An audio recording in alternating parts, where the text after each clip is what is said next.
Olá, amigos internautas, esta é a minha, é a sua, a nossa TV Pitaguari, a TV de Maracanaú. Nós estamos aqui hoje com o primeiro programa Acesso Livre e entrevistaremos o Dr. Raimundo Magalhães, promotor de justiça titular do Juizado Especial Civil e Criminal de Pequenas Causas de Maracanaú. Dr. Magalhães, nós gostaríamos inicialmente que o senhor esclarecesse para os nossos internautas qual a importância do Ministério Público para o cidadão comum e para a sociedade em geral.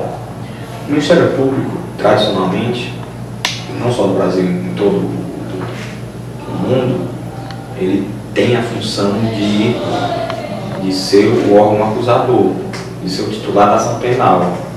É o Ministério Público que tinha e continua tendo a função de iniciar a persecução penal quando do cometimento de crimes. É ele que processa, falando de maneira mais simples, aqueles que cometem delitos. Basicamente, essa era a função do Ministério Público até a Constituição de 88.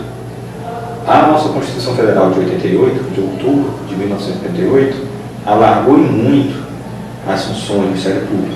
Só para você ter ideia, o artigo, se não me engano, 129, 127, 127, afirma que o Ministério Público tem por função defender o regime democrático de direito e a ordem jurídica, além dos direitos individuais, indisponíveis e sociais. Então, nesses poucos itens citados, já se vê a enormidade das atribuições que são dadas ao Ministério Público. Cabe a ele defender o regime democrático, a ordem jurídica e os interesses individuais indisponíveis e os sociais. A importância do MP vem do cumprimento que ele vem fazendo dessas funções que foram dadas pela Constituição. De 88 para cá, o Ministério Público cresceu enormemente e não se pode dizer que ele chegou ao nível tal que não merece nenhuma melhoria. Claro que sempre pode melhorar, mas ele vem cumprindo da melhor maneira possível e a população reconhece isso. Seu mistério de defender a sociedade. E eu acho que hoje o Ministério Público é uma das instituições mais respeitadas no nosso país.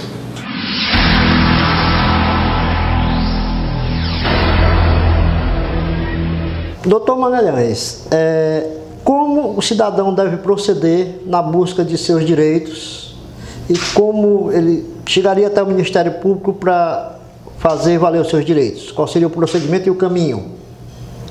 Em todas as comarcas há um órgão do Ministério Público, pelo menos um. Eventualmente pode estar a promotoria vaga, mas há sempre um promotor respondendo. Então o cidadão pode procurar a promotoria, via de regra ela fica no fórum, mas também há muitos locais com promotorias em prédios próprios, como aqui em Maracanaú, por exemplo. Ele procura o Ministério Público, ele vai ser atendido por um funcionário, pelo próprio promotor, e ele pode dizer o que ele aflige, né? E se for de atribuição do MP, se for um direito individual indisponível, ou então um direito coletivo, o Ministério Público tomará providências. Lembrando que direitos individuais disponíveis, ou seja, que a pessoa pode dispensar, por exemplo, uma dívida. Vendi uma coisa, a pessoa não me paga, não cabe ao Ministério Público ajudar a pessoa a ter sua dívida satisfeita, que é um direito individual disponível. O Ministério Público atua na defesa dos direitos individuais indisponíveis e sociais, ou seja, coletivos. Nesses casos, o Ministério Público tomará providências. Em cidades maiores, há uma compartimentalização de tarefas, ou seja, há promotores da saúde, da improbidade, do meio ambiente, do consumidor, como é o caso aqui de Maracanaú.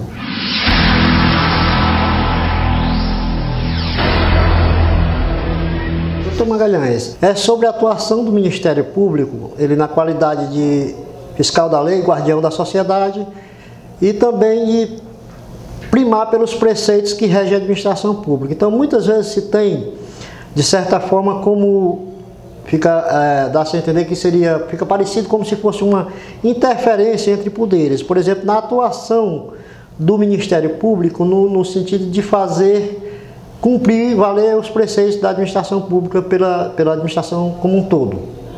Como o senhor vê essa situação?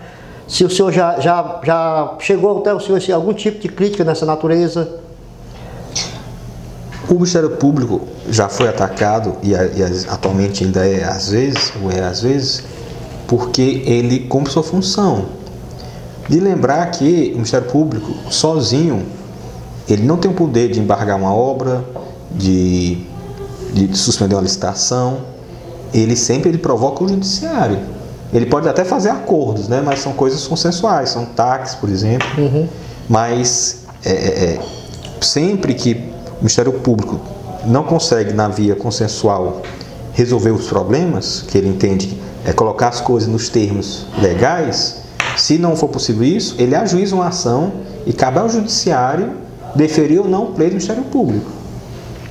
Então, as críticas de que a intervenção excessiva do Ministério Público na administração são totalmente descabidas, porque o Ministério Público, ele mesmo sozinho, ele não interfere. Ele sempre o faz, não havendo acordo, uma possibilidade de composição, por uma razão ou outra, através do Poder Judiciário. A devida ação. Com o devido processo. Então, você falou qual foi a expressão que você usou? Interferir. Seria interferência. Alguns veem. A crítica, né? Alguns a interferência, se há, é do judiciário provocado pelo Ministério Público, mas sempre se faz com a chancela do judiciário. Então, no caso, assim, dentro da crítica que eles colocam, o Ministério Público simplesmente motivaria, ele daria motivação, isso baseado em alguma denúncia, alguma coisa da linha que ele encontrou. Num procedimento administrativo ou policial, que também é um procedimento administrativo, com indícios de uma prática ilícita, o Ministério Público ele entra com a ação solicitando que se suste, que pare aquela prática ilícita, mas cabe ao judiciário deferir ou não o pleito.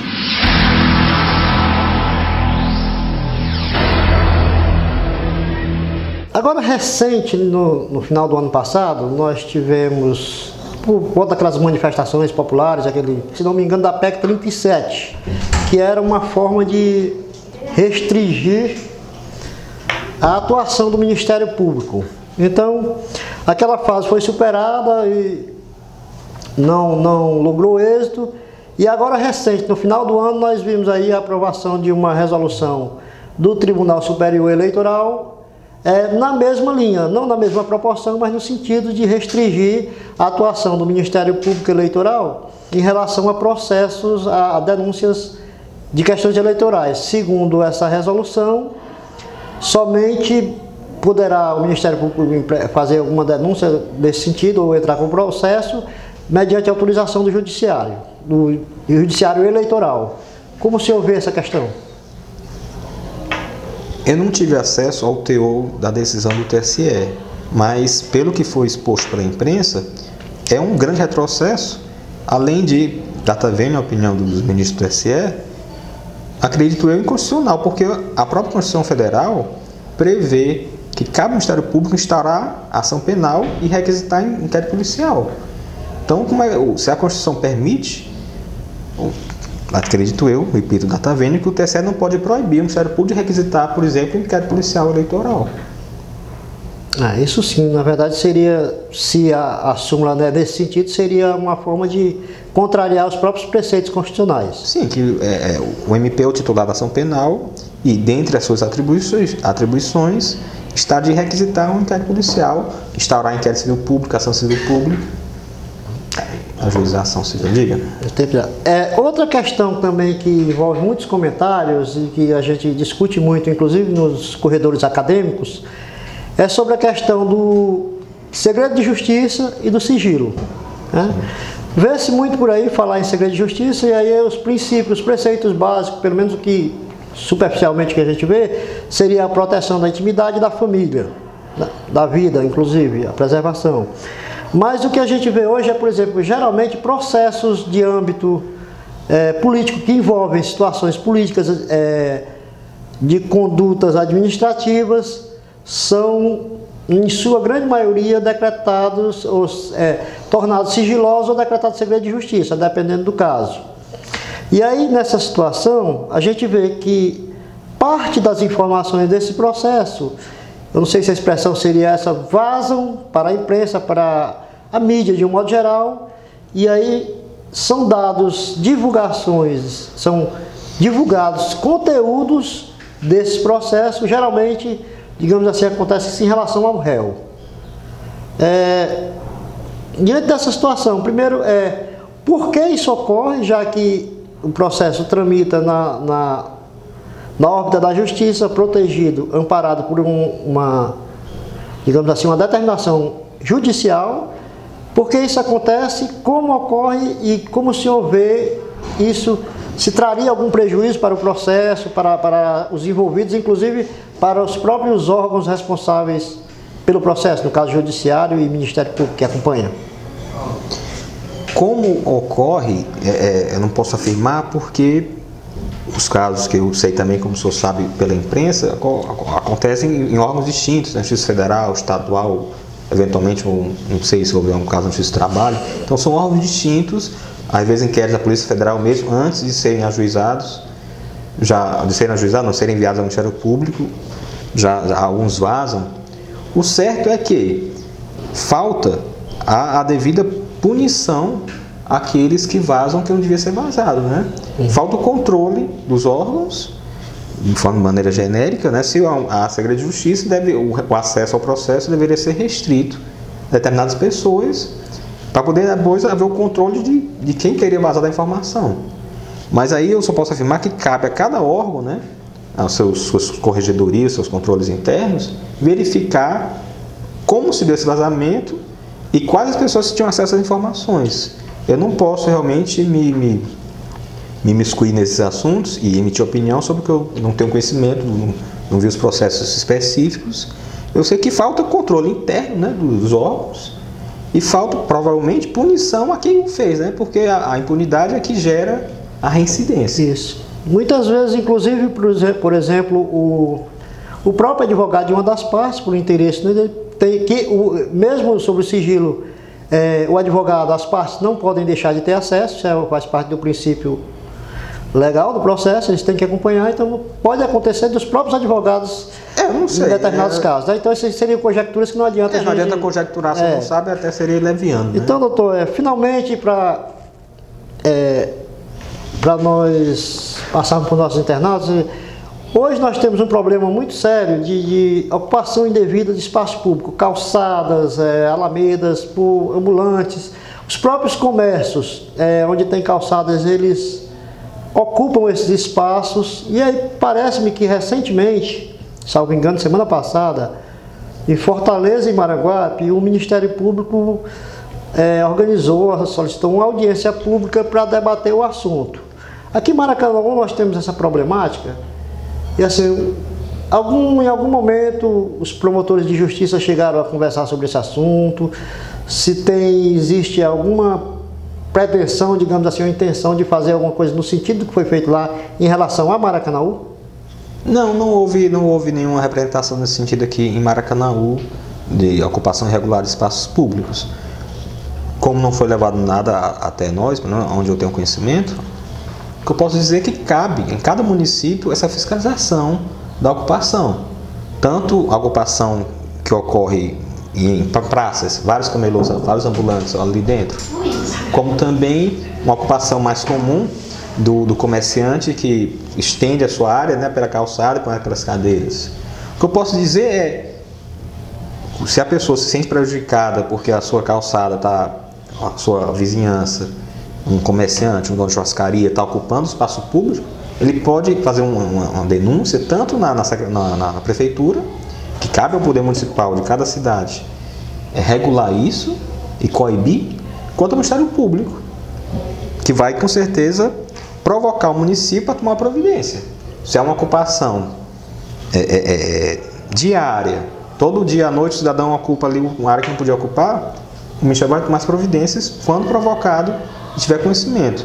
Autorizar uma quantidade de ambulantes razoável, que não atrapalhe o trânsito de pessoas, mas tudo isso dentro da discricionariedade administrativa.